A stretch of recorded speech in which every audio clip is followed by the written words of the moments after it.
السلام علیکم ورحمۃ اللہ وبرکاتہ۔ بسم اللہ الرحمن الرحیم۔ ان الحمد للہ نحمده ونستعینه ونستغفره ونؤمن به ونتوکل علیہ ونعوذ باللہ من شرور انفسنا ومن سیئات اعمالنا من يهد الله فلا مضل له ومن يضلله فلا هادي له ونشهد أن لا إله إلا الله وحده لا شريك له ونشهد أن سيدنا ونبينا ومولانا محمدا عبده ورسوله أرسله الله بالحق بشيرا ونذيرا بين يدي الساعة من يطع الله ورسوله فقد رشد ومن يعصهما فإنه لا يضر إلا نفسه ولا يضر الله شيئا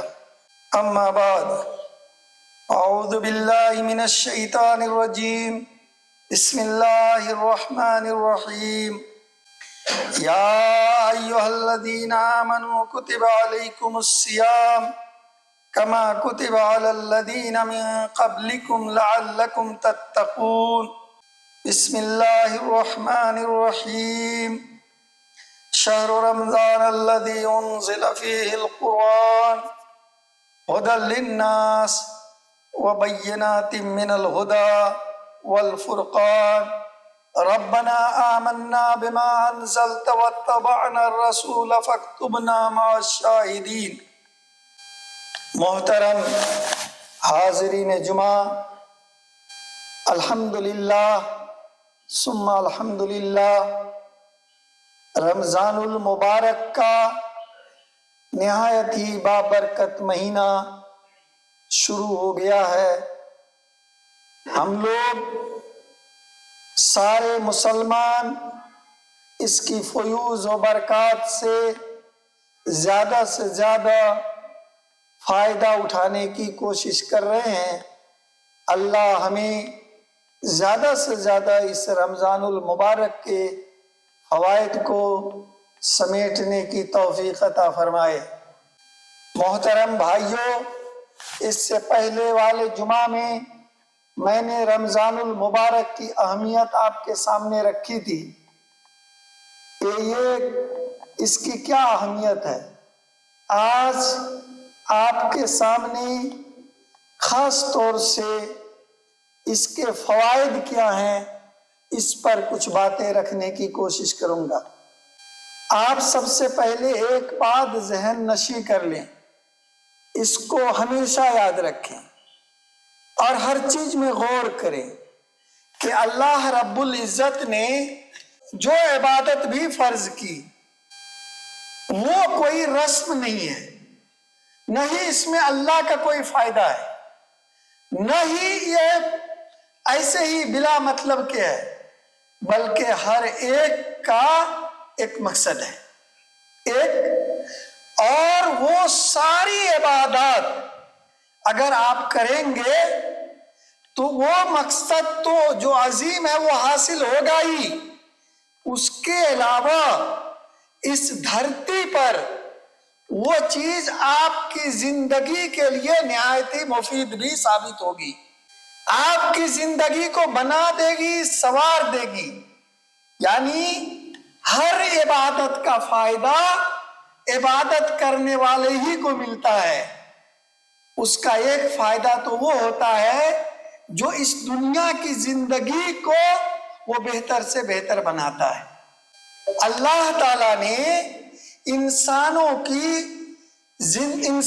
کو زندگی گزارنے کے لیے جو بھی کام اس کے لیے مفید ہو سکتا تھا، فائدہ مند ہو سکتا تھا، انہی کاموں کو کرنے کا حکم دیا، اور اس فائدہ کو اٹھاتے ہوئے اگر آپ نے اس نیت سے اس کام کو کیا کہ یہ اللہ کا حکم ہے، اللہ کی خوشی کے لیے ہم کر رہے ہیں، اور آپ نے اللہ رسول کے صلی اللہ علیہ وسلم بتائے ہوئے طریقے کے مطابق اگر کیا تو وہی کام آپ کے لیے عبادت ہے۔ تو یہ بات اگر ہم اس پر ہمارا یقین جم جائے، اور یقین کب جمے گا؟ جب ہم بہت ہی اللہ کی عبادات جو ہے اس پر غور کریں گے۔ سمجھ رہے ہیں نا؟ مسلمانوں کو ایک بات کہی گئی ہے کہ وہ اندھے بہرے ہو کر کے قرآن کی آیات پر نہیں گرتے ہیں، یعنی اندھ بھکتی اور اندھ وشواسی نہیں ہوتے ہیں، بلکہ وہ ہر کام علی بصیرہ کرتے ہیں، یعنی اس کا دل اس کو جانتا ہے، اس کی حقیقت کو پہچانتا ہے، وہ اس کو دیکھ رہے ہوتے ہیں دل کی آنکھوں سے، اس کے فوائد برکات کو دیکھ رہے ہوتے ہیں، اور اس روشنی کے ساتھ کرتے ہیں کہ یہ کام انسانیت کی بھلائی کے لیے۔ اسی لیے ہر چیز پر غور کرنے کے لیے کہا گیا ہے کہ ہم غور و فکر کریں۔ اگر روزہ فرض ہے تو اس پر ہم غور کریں کہ اس کا ہمیں کیا کیا فائدہ ہو سکتا ہے۔ اللہ تعالیٰ تو ارحم الراحمین ہے، سب سے زیادہ رحم کرنے والا ہے، اس سے بڑا رحم کرنے والا کوئی نہیں ہے، اس کے رحم کا کسی کے رحم سے کوئی مقابلہ بھی نہیں کیا جا سکتا ہے۔ وہ سب سے زیادہ رحم کرنے والا ہے۔ وہ رحم کرنے والا خدا اگر آپ کو 29 یا 30 دن تک ایک خاص مدت میں بھوکا اور پیاسا رہنے کے لیے کہتا ہے تو ضرور اس میں اللہ کی رحمت چھپی ہوئی، وہ بھی رحمت ہے اگر آپ غور کریں گے۔ اگر اس پر غور کر لیا تو وہ ہمارے بدقسمت بھائی اور بہن جو اپنے ناسمجھی کی وجہ سے، اسلام کو نہ جاننے کی وجہ سے، روزہ کی اہمیت کو نہ سمجھنے کی وجہ سے وہ روزہ نہیں رکھتے ہیں، اس سے محروم ہو جاتے ہیں، وہ بھی بہت ہی خوشی خوشی روزہ رکھیں گے۔ بلکہ رمضان ہی نہیں، رمضان کے بعد بھی نوافل جو روزے ہوتے ہیں اس کے بھی اہتمام کی کوشش کریں گے محترم بھائیوں۔ اور جو رکھتے ہیں ان کو کسی طرح کی تکلیف نہیں محسوس ہوگی کہ بھئی اب کیا کریں، اب یہ تو فرض ہو گیا ہے، رکھنا ہی پڑے گا، ایسا کچھ نہیں محسوس ہوگا، بلکہ اس کو خوشی لگے گی کہ یہ اللہ تعالیٰ نے میرے اوپر ایک انعام دیا ہے، اور وہ اللہ کا شکر ادا کریں گے کہ اللہ تو نے مجھ پر کتنا بڑا انعام نازل کیا۔ تو اسی لیے جب ہم روزہ پر غور کرتے ہیں تو سب سے پہلے قرآن کی آیات اور قرآن احادیث میں دیکھتے ہیں کہ روزہ کا مقصد کیا ہے۔ تو اللہ تعالیٰ نے کیا فرمایا ہے؟ لعلکم تتقون، تاکہ تمہارے اندر کیا ہو جائے؟ تقوی پیدا ہو جائے۔ جاندے تقوی ہر خیر کی، ہر بھلائی کی جڑ ہے، بنیاد ہے۔ جس کے اندر تقوی پیدا ہو گیا وہ سراسر خیر ہے، اس کو اب خیر سے کوئی نہیں ہٹا سکتا ہے، کیونکہ اس کا دل اب اللہ کو یہاں بیٹھا چکا ہے۔ اب وہ کوئی بھی کام کرے گا تو وہ کام کرے گا جس سے اللہ خوش ہوتا ہے، اور اللہ اسی کام سے خوش ہوتا ہے جس میں انسانیت کی بھلائی ہے۔ لہذا اور یہاں اللہ کا ڈر ہوگا، ہر وہ کام جو ہمارے لیے نقصان دہ ہے، جو سارے انسانوں کے لیے نقصان دہ ہے، اس کو وہ چھوڑ دے گا۔ لہذا تقوی یہاں بیٹھاتا ہے، تقوی بیٹھاتا ہے نا۔ آپ غور کیجئے تو آپ روزہ ہے، کوئی ایک بچہ بھی روزہ رہتا ہے، وہ چھپ کر کے بھی کبھی کھانا نہیں کھاتا ہے۔ کس کا ڈر رہتا ہے؟ جو اس کو اکیلے میں بھی یہ بات اس کے دماغ میں بیٹھاتا ہے، دل میں بیٹھاتا ہے کہ نہیں ہم تو روزے سے ہیں، ہم نہیں کھا سکتے، ہم پانی نہیں پی سکتے ہیں۔ یہ بات کون بیٹھاتا ہے؟ وہی تقوی بیٹھاتا ہے۔ تو یہ تقوی اس کو اندر پیدا ہوتا ہے، اس کے اندر یہ تقوی یہ بات پیدا کرتا ہے کہ وہ کسی برائی کے قریب بھی نہ جائے، ہے کہ نہیں؟ کہا گیا نا حدیث میں، اگر کوئی آپ سے لڑنے کے لیے آئے، ہمارے یہاں تو الٹے کہتے ہیں روزہ لگ گیا ہے، اب لو گالی دو، استغفر اللہ۔ نہیں، روزہ اگر سمجھ بوجھ کر کے ہے تو روزہ لگے گا نہیں، روزہ آپ کو بچائے گا۔ اگر کوئی لڑنے آئے تو آپ کہہ دیجئے میں آپ سے لڑائی نہیں کروں گا، بحث و مباحثہ نہیں کروں گا، میں روزے سے ہوں. تو یہ بچاتا ہے آپ کو، ہے کہ نہیں؟ آپ کے نفس کو بچاتا ہے اور آپ کے اندر ایک امید بیٹھاتا ہے. کیا امید بیٹھاتا ہے؟ کہ روزہ رہیں گے تو قیامت کے دن باب الریان سے ہمارا جنت میں داخلہ ہوگا. روزہ رہیں گے تو ہمارے ہر فرض کا ثواب بڑھا دیا جائے گا، ہماری نوافل کا ثواب بڑھا دیا جائے گا. یہ روزہ آپ کے دل میں امید بیٹھاتا ہے. تو سب سے بڑا فائدہ روزہ کا یہ ہے، اگر شعوری طور پر ہے تو آپ دیکھتے ہوں گے نا کہ اگر آپ سحری کے وقت میں دیر سے جگے اور معلوم اذان ہو گئی، کھاتے ہیں؟ نہیں، چھوڑ دو اب اذان ہو گئی ہے، اور بھوکے رہ جاتے ہیں. یہ چھوڑ دو. یہ دل میں جو بیٹھاتا ہے روزہ، اسی کو شعوری طور پر بیٹھانا ہے. کیوں چھوڑ دیا؟ کیونکہ اللہ نے کہا تھا کہ اس وقت کے بعد اب نہیں کھانا نہیں پینا ہے. وہی اللہ اگر آپ کو کہتا ہے کہ سود نہیں کھانا ہے کہ نہیں، جھوٹ نہیں بولنا ہے، شراب نہیں پینا ہے، یعنی زنا نہیں کرنا ہے، یا جو بھی جتنی برائیاں ہیں وہ نہیں کرنا ہے، تو آپ کریں گے. لیکن ضرورت ہے کہ تقوی. تو روزہ تقوی بیٹھاتا ہے. یعنی جب تقوی یہاں بیٹھ گیا تو آپ کی زندگی بڑی بھلائی والی ہو جائے گی. تقوی بیٹھ گیا تو آپ کا من بڑا ہلکا رہے گا، آپ کبھی کرودھ میں نہیں رہیں گے. تکلیف ہوتا ہے نا، کیوں تکلیف کریں؟ اللہ کو اگر یہی منظور تھا، ہو گیا. اب میرے رونے پیٹنے دماغ خراب کرنے سے تو کچھ نہیں ہوگا.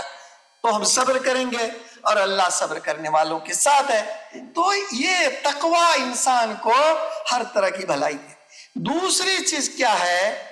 آپ کسی بھی بڑے آدمی سے آپ کو تعلق ہو جائے، مطلب پردھان منتری سے، راشٹرپتی سے، آپ کتنا خوش ہوتے ہیں، ارے اتنے بڑے آدمی سے میرا تو بڑا تعلق ہے. سمجھ رہے ہیں؟ یہ روزہ اللہ سے تعلق بناتا ہے. کیا کہا؟ ساری عبادات کی نیکیاں فکس ہے، لکھ دی جاتی ہے، لیکن روزہ کا اجر میں خود دوں گا. کتنا بڑا تعلق جڑ جاتا ہے اللہ سے. سمجھ رہے نا؟ اگر اس اہمیت کو آپ سمجھ لیں کہ روزہ اللہ سے تعلق جوڑ دیتا ہے، جس کے سامنے اس پوری دنیا کی حیثیت مچھر کے پر کے برابر بھی نہیں ہے، جس نے جو سنسار بنایا ہے وہ کتنا بڑا ہے وہ ہم امیجن بھی نہیں کر سکتے ہیں. جو اللہ ہمیشہ سے ہمیشہ رہنے والا ہے، جو کہہ دے ہو جاؤ تو ہو جاتا ہے، اگر اس سے تعلق اگر ہمارا جڑ جاتا ہے اس روزہ سے، تو بتائیے اس سے بڑی کوئی بھلائی ہو سکتی ہے؟ اس سے بڑا شعور، اس سے بڑا کوئی آدمی ہو سکتا ہے؟ اپنے آپ کو کوئی اہم سمجھ سکتا ہے کہ میرا تعلق کس سے ہے؟ اللہ سے. کوئی کہتا ہے نا میرا فلانے سے تعلق ہے، فلانے سے تعلق ہے، نہیں، میرا اللہ سے تعلق. سمجھ رہے نا؟ اس کے بعد یہ ایک بہت اہم چیز جو روزہ کا فائدہ ہے وہ یہ ہے. دیکھیے، اللہ تعالیٰ نے جب انسان کو زمین پر بھیجا تھا، میں وہ آیت کتنی بار دہرا چکا ہوں کہ اسی وقت اللہ نے وعدہ کیا تھا کہ ہم ہدایت بھیجیں گے. ہدایت، اگر تم اس ہدایت کے مطابق زندگی گزارو گے، روشنی کے مطابق زندگی گزارو گے، تو تم کو کوئی خوف کوئی غم نہیں ہوگا. اور یہ قرآن جو ہے اسی ہدایت کا تکملہ، یعنی مکمل شکل میں، آخری شکل میں، اور جس کی حفاظت کا ذمہ خود اللہ نے لیا ہے. اس قرآن کے نزول کا مہینہ ہے. سب سے بڑا فائدہ آپ کو یہ ملے گا اس روزہ سے کہ جب آپ کے اندر قرآن کو سمجھ کر اس پر عمل کرنے کا جذبہ پیدا ہو. بات سمجھ رہے ہیں نا؟ آپ ایک بچہ بتا رہا ہے کوئی کام کرنے کے لیے، ایک پاگل بتا رہا ہے، ایک کم عقل بتا رہا ہے، ایک ان پڑھ بتا رہا ہے، اور ایک بہت پڑھا لکھا انوبھوی بتا رہا ہے. کس کا بتایا ہوا طریقہ سب سے اچھا ہوگا؟ کس کا ہوگا؟ جو سب سے پڑھا لکھا انوبھوی ہے اسی کا نا. اور اللہ تو سارے علم کا منبع ہے. ہے کہ نہیں؟ اس کے سامنے تو پوری دنیا کے سارے عقل مند لوگوں کی کوئی حیثیت نہیں، کیونکہ اس کو جو عقل ہے وہ دینے والا بھی کون ہے؟ اللہ ہے۔ اللہ کا تو اپنا ہے، بس سمجھ رہے ہیں؟ اب اگر اس نے طریقہ بتایا ہے تو اس سے کامیاب کوئی طریقہ ہو سکتا ہے؟ ہو سکتا ہے کامیاب کوئی طریقہ؟ اگر یہ بات دماغ میں بیٹھ جائے ہمارے آپ کے اس روزہ سے، تو ہم قرآن پر عمل کریں گے کہ نہیں کریں گے؟ اسی لیے میں آپ لوگوں کو آج ایک بہت ہی دو ٹوک پیغام دینا چاہتا ہوں۔ کوئی دنیا کا آدمی، بڑا سے بڑا عالم ہو، فاضل ہو، کچھ بھی ہو، اگر وہ کوئی بات کہتا ہے اور اس کی دلیل قرآن اور سنت میں نہیں ہے، اگر آپ نے یہ مانگے بغیر، یہ سمجھے بغیر آپ نے اس کو ریجیکٹ کر دیا، تو یہ بہت بڑے گناہ کی بات ہے اور سب سے بڑی ناکامی ہے۔ بات سمجھ رہے ہیں نا؟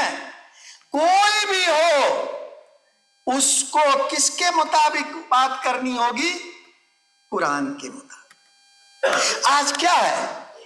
آپ کو مسلک کا چشمہ لگا دیا گیا ہے، بچپن سے پڑھا دیا گیا ہے، گھول گھول کے سکھا دیا گیا ہے۔ یہ کیوں سکھایا گیا معلوم ہے؟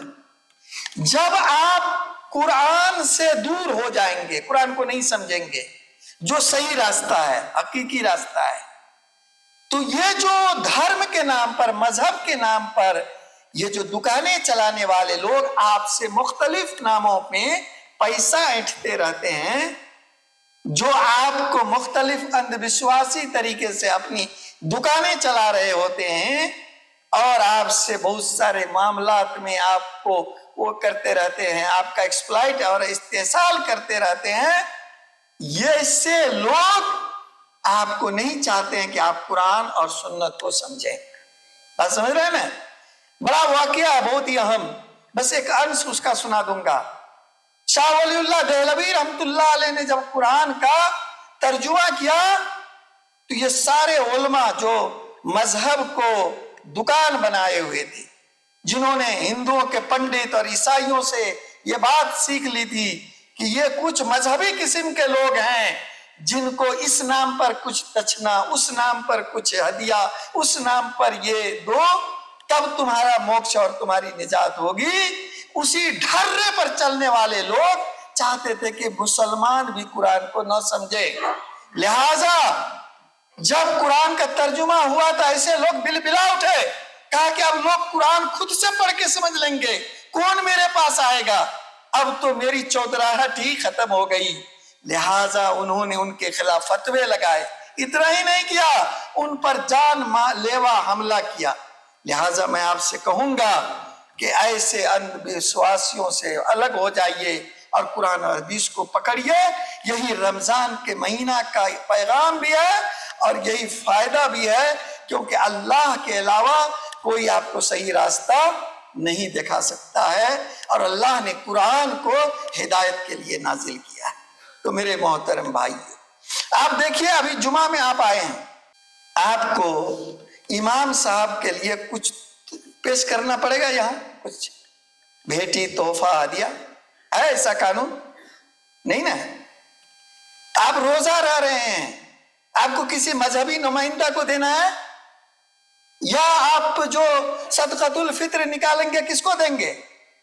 غریب، محتاج۔ اگر مولانا صاحب پر بھی صدقۃ الفطر ہے تو وہ بھی نکال کے دیں گے، اگر ان پر بھی زکوٰۃ واجب ہے تو وہ بھی نکال کر کے دیں گے۔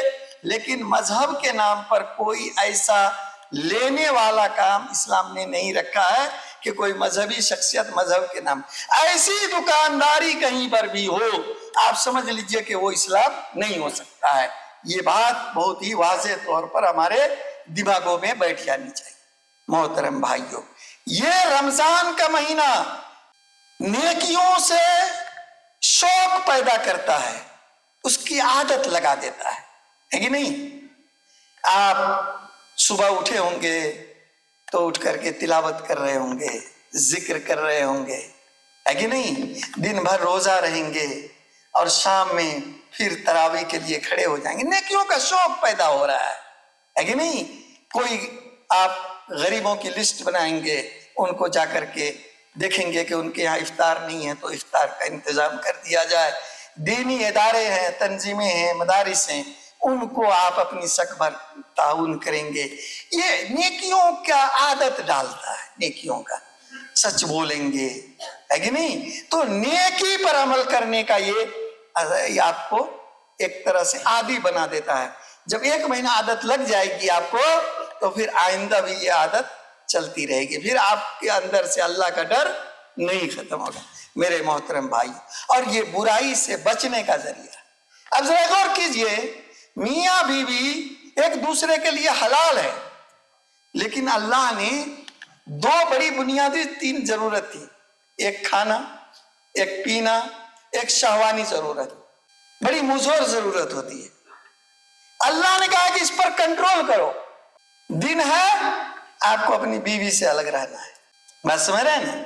جب اللہ دین میں آپ اپنی بیوی سے الگ رہ سکتے ہیں اللہ کے کہنے پر، تو کیا غیر عورت کی طرف آپ ترچھی نگاہ سے بھی دیکھ سکتے ہیں اگر روزہ آپ نے سمجھ کر کے رکھا ہے تو؟ نہیں، کیونکہ یہ بات آپ کے دل میں. تو برائیوں سے بچنے کا یہ روزہ کیا کرتا ہے؟ جذبہ پیدا کرتا ہے.